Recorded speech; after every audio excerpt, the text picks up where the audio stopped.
So ever since that tour we went on in Costa Rica where our guide used a spotting scope, we realized how powerful using a spotting scope is for birding. Sometimes you gotta put the camera down and actually use an optical device to actually spot more birds, right? See more sightings, log more birds. So we're using this spotting scope today at one of our favorite spots locally, where usually we see a mix of birds. There's a pond down here, so hopefully at least a great blue heron and maybe a few other surprises.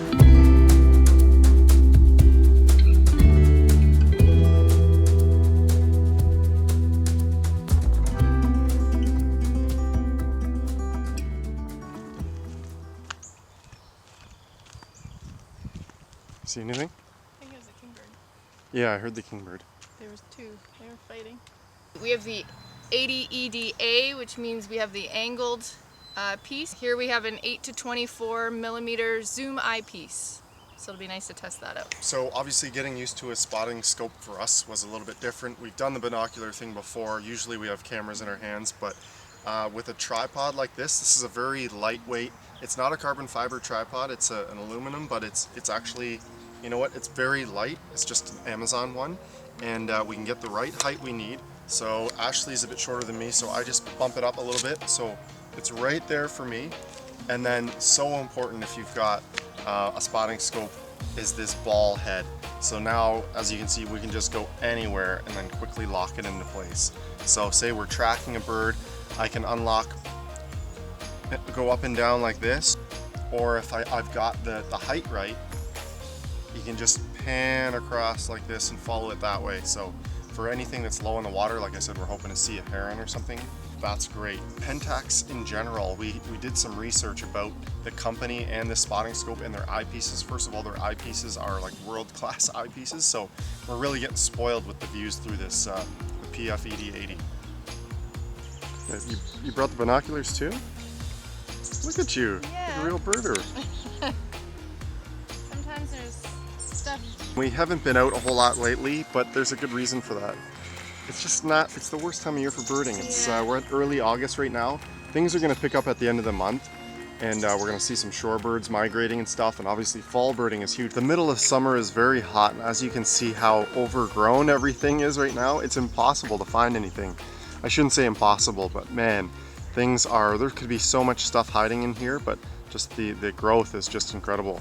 So as long as you've got it locked into your ball head here, everything's locked down, you actually carry it nicely over your shoulder like this, and then you're not in the way, you're not going to hit other people with this. You can kind of control where you're pointing this. This is all stuff I picked up from our guide, obviously. This is how the pros walk around with their spotting scopes. Actually, it's how they walk around with their giant lenses too on the tripods. Keeping weight down over time is really important. For walking around for 6 hours, if this was too heavy, you'd call it quits easy. But this spotting scope is only about, what, 3 pounds? 3.5. 3.5 pounds. So this is really light. You didn't find it too heavy carrying it, eh, Ash? No, this is comfortable. So I could get used to this style of birding for sure. Just, you know, having this spotting scope here at the ready. And the distance that you can see is incredible. So we've never used a zoom eyepiece before. And we've always, of course, shot with prime lenses. So being able to reach further and find birds is it's kind of a cool experience. The spotting scope is only as good as the eyepiece you have in it. This PF-80ED actually allows for other types of 1.25" eyepieces, so like astronomical eyepieces. You don't want to put a cheap eyepiece in this though. So we just heard an absolutely vicious call noise that was definitely a giant great blue heron. I don't know if you've ever heard the squawk of a great blue heron before, but it sounds like a dinosaur. Have you ever heard anything so loud, Ash? Did you think it was Did you think it was a dirt bike at first? Like revving its engine? It sounded like he was fighting with another. Yeah, oh yeah. Here. There was something going on. It sounded like he started over there and flew right across, right where we just walked, into there. We got Ashley's favorite bird here in our site. It's a mute swan.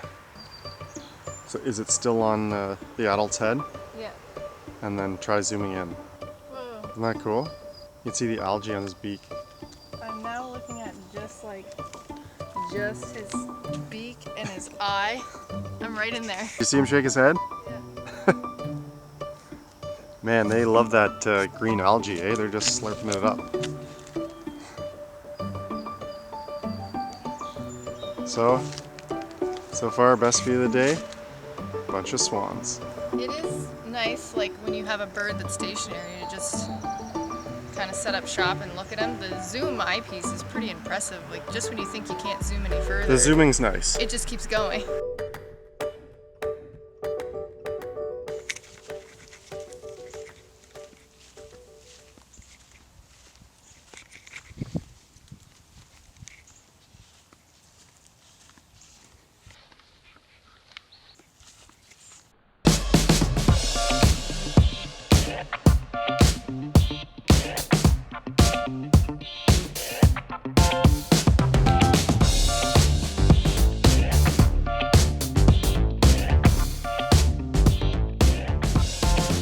So here's a closer look at the eyepiece, the 8 to 24 millimeter Pentax eyepiece.